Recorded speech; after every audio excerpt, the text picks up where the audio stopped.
नमस्कार साथियों, GS super classes में आपका स्वागत है। पिछली वीडियो में हमने उत्तरवर्ती मुगल साम्राज्य में बहादुर शाह जफर को पढ़ा था और बहादुर शाह जफर के साथ ही उत्तरवर्ती मुगल साम्राज्य समाप्त होता है। आज हम 18वीं सदी के भारत को पढ़ेंगे कि 18वीं सदी का भारत किस टाइप का भारत था। चलिए देखते हैं। 18वीं सदी का भारत। 18वीं सदी के भारत में दो प्रकार के राज्यों की स्थापना होती है। एक होती है, क्योंकि 18वीं सदी में हमने पढ़ा था उत्तरवर्ती मुगल साम्राज्य को, तो 18वीं सदी में एक उन राज्यों की स्थापना होती है जो राज्य मुगलों से अलग होकर बने हैं। जैसे किसी मुगल अधिकारी ने ही अपने आप को स्वतंत्र घोषित कर वहाँ पर एक राज्य स्थापित कर दिया है। जैसे इसमें पढ़ेंगे मुगलों से अलग होकर बने स्वतंत्र राज्य, और एक उस टाइप के राज्य बने थे जो मुगल साम्राज्य में शामिल नहीं थे, लेकिन किसी और ने वहाँ पर एक स्वतंत्र राज्य की स्थापना की है जो मुगलों से पहले से ही अलग थे। तो हम उन राज्यों को पढ़ेंगे। मुगलों से अलग बने राज्य। तो दो प्रकार के राज्यों की स्थापना 18वीं सदी के भारत में होती है। जैसे मुगलों से अलग होकर बने राज्यों में पढ़ेंगे हैदराबाद को, कर्नाटक, अवध, आपका बंगाल, और इसमें पढ़ेंगे हम मैसूर, मराठा, पंजाब। हम 18वीं सदी के मुख्य राज्यों को पढ़ेंगे। तो इनकी भौगोलिक स्थिति देखते हैं। तो मान लिया कि ये उस समय का भारत है,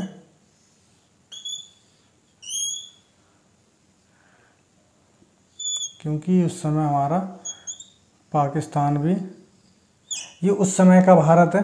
तो यहाँ पर एक स्वतंत्र राज्य की स्थापना होती है जिसको कहते हैं हैदराबाद। ये मुगलों से अलग होकर बना है। इसके नीचे आपका आता है कर्नाटक, तो ये भी मुगलों से अलग होकर बना है। एक यहाँ पर आपका आएगा बंगाल, बंगाल भी मुगलों से अलग होकर बना है। यहाँ पर आएगा आपका अवध, ये आपका आ जाएगा अवध, और यहाँ पर आपका आ जाएगा ये पंजाब। और ये आपको पता है यहाँ पर एक राज्य की स्थापना होती है जिसको कहते हैं मैसूर, और एक यहाँ पर ये मराठा। हालांकि मराठा साम्राज्य की स्थापना शिवाजी ने 1674 में कर दी थी, लेकिन जो मराठा राज्य वास्तविक स्थापित हुआ वो 18वीं सदी में ही हुआ, पेशवाओं के काल में। तो हम इसको पढ़ेंगे। तो इनमें सबसे पहले हम पढ़ेंगे हैदराबाद को। तो हैदराबाद को स्टार्ट करते हैं। हैदराबाद की स्थापना किस प्रकार हुई देखते हैं। तो यहाँ पर ये हमारा है भारत। तो इतने मैप की हमको ज़रूरत है, तो इतना ही सही। तो यहाँ पर जो सत्ता है मुगल साम्राज्य की, क्योंकि यहाँ बैठा है ये है दिल्ली, और दिल्ली में जो सत्ता है वो मुगल साम्राज्य की है। और मुगल साम्राज्य में उस समय जो बादशाह है वो है रंगीला।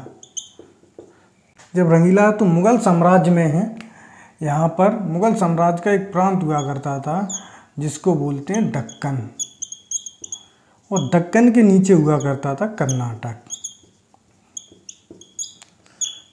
तो मुगल साम्राज्य में आपको पता है कि रंगीला, पिछली वीडियो हमने बताया था कि रंगीला सैयद बंधुओं की सहायता से गद्दी पर बैठा है, और सैयद बंधुओं को रंगीला ने निजामुल मुल्क की सहायता से मरवाया है। तो कहने का मतलब है कि निजामुल मुल्क रंगीला का खासम खास व्यक्ति था।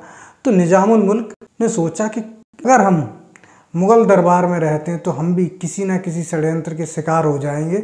इस कारण से निजामुल मुल्क ने अपने आप को रंगीला से कहकर दक्कन का सूबेदार घोषित करवा लिया।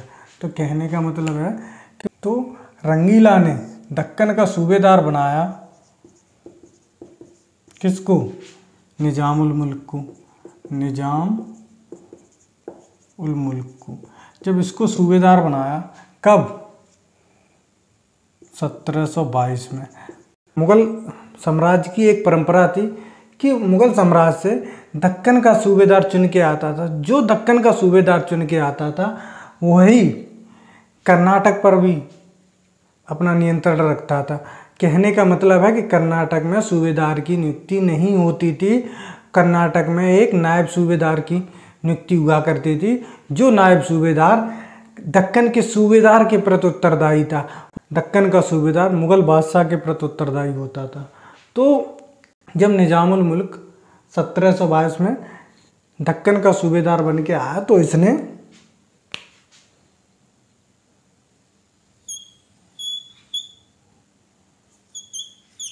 ये मान लिया कि भारत है।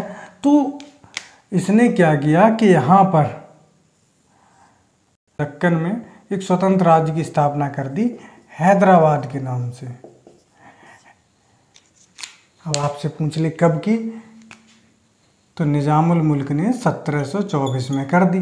1724 में निजाम उल मुल्क ने हैदराबाद स्वतंत्र राज्य की स्थापना कर दी दक्कन के स्थान पर, ठीक। और अपनी राजधानी हैदराबाद को ही बनाया, क्योंकि हैदराबाद के नाम से राज्य बनाया और हैदराबाद ही उसकी राजधानी थी।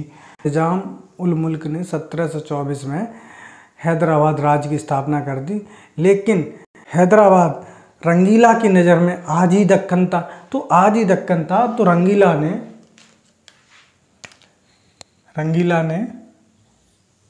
दक्कन में 1724 में एक सूबेदार बनाकर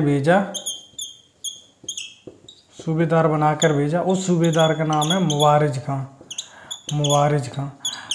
और इससे बोला कि आप निजाम उल मुल्क को जिंदा या मुर्दा पकड़ के मेरे सामने लाओ। तो मुवारिज खां 1724 में दक्कन का सूबेदार बन के गया। अब आपको पता है रंगीला की नज़र में ये दक्कन है, जबकि निजाम उल मुल्क की नज़र में ये हैदराबाद बन चुका है। तो एक ही स्थान पे दो सूबेदार किस प्रकार रह सकते हैं? तो इस कारण से मुवारिज खां और निजाम उल मुल्क के बीच एक युद्ध होता है, इसको कहते हैं सकूर खेड़ा का युद्ध। और ये युद्ध होता है 1724 में। इसमें क्या होता है, ये हार जाता है, ये मारा जाता है, मुवारिज खां मारा जाता है। जब मुवारिज खां मारा जाता है तो रंगीला को एक मैसेज जाता है कि बेसिक निजाम उल मुल्क हमसे अलग हो गया हो, लेकिन है तो हमारा दोस्ती, ज़रूरत पड़ने पर वो हमारी मदद करेगा। इस कारण से रंगीला इसके बाद कभी भी हैदराबाद के निज़ाम को नहीं छेड़ता है। आपको पता है यहाँ पर कौन है? यहाँ पर है, ये हैं आपके मराठे। जब ये मराठे हैं, मराठा पेशवा था जिसका नाम था बाजीराव प्रथम। ये बहुत ही योग्य पेशवा था। जब इसने हैदराबाद पर 1728 में आक्रमण किया, बाजीराव प्रथम ने 1728 में हैदराबाद पे हमला किया, तो इन दोनों के बीच में एक युद्ध होता है जिसे कहते हैं हम पालखेड़ा का युद्ध। आपसे पूछ ले किस किस के बीच हुआ? पेशवा बाजीराव प्रथम और हैदराबाद का निजाम कौन है? निजाम उल मुल्क के बीच हुआ। इसमें क्या होता है, इसमें निजाम हार जाता है। जब निजाम हार जाता है तो एक संधि होती है जिसको बोलते हैं शिवगांव की संधि। निजाम और बाजीराव प्रथम के बीच एक संधि होती है जिसे बोलते हैं शिवगांव की संधि होती। अब किसके बीच हुई? निजाम और बाजीराव प्रथम के बीच। इस संधि की दो शर्तें रखी गई थी कि आप हैदराबाद में मराठों को अपना टैक्स चौथ और सरदेशमुखी वसूलने दोगे। तो इसके बिंदु हैं इस संधि के, हैदराबाद में चौथ सरदेशमुखी वसूलेंगे। शिवाजी के अन्य वंशजों को शरण नहीं देगा। कहने का मतलब है जो शाहू के वंशज हैं उनको देगा, लेकिन शिवाजी के अन्य वंशजों को शरण नहीं देगा। जिस पर निजाम तैयार हो जाता है। इसके बाद निजाम और मुल्क की मृत्यु हो जाती है 1748 में।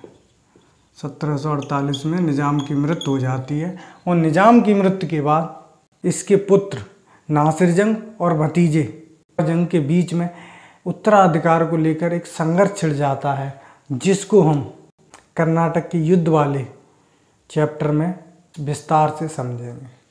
इसके बाद हम कर्नाटक को पढ़ते हैं। तो अब हम कर्नाटक को पढ़ते हैं। तो कर्नाटक,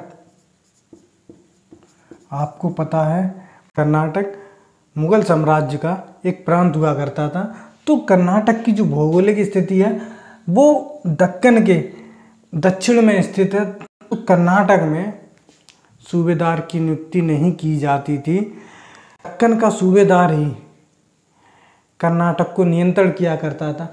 जब दक्कन का सूबेदार 1722 में बन के आया निजामुल मुल्क, और निजामुल मुल्क ने 1724 में दक्कन के स्थान पर हैदराबाद नामक स्वतंत्र राज्य की स्थापना कर दी।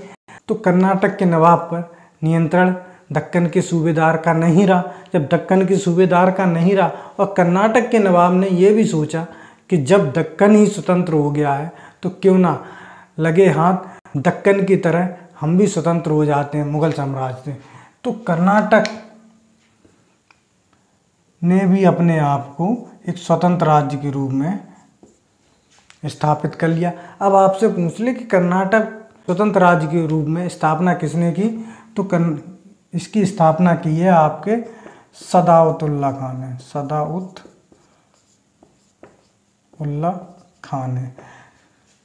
और जो कर्नाटक की जो राजधानी है वो सदाउतुल्ला खान ने बनाया अर्काट को। सदाउतुल्ला खान की मृत्यु के बाद, इसकी मृत्यु के बाद कर्नाटक का जो नवाब बनता है वो बनता है आपका दोस्त अली। दोस्त अली की मृत्यु के बाद कर्नाटक में उत्तराधिकार को लेकर संघर्ष छिड़ जाता है, जिसे हम कर्नाटक युद्ध वाले चैप्टर में विस्तार से पढ़ेंगे। तो आज हमने 18वीं सदी के भारत में हैदराबाद और कर्नाटक को पढ़ा। अगली वीडियो में हम कर्नाटक युद्ध को विस्तार से पढ़ेंगे। अगर आपको वीडियो अच्छी लगी हो तो लाइक तथा शेयर करें और चैनल को सब्सक्राइब करें। धन्यवाद।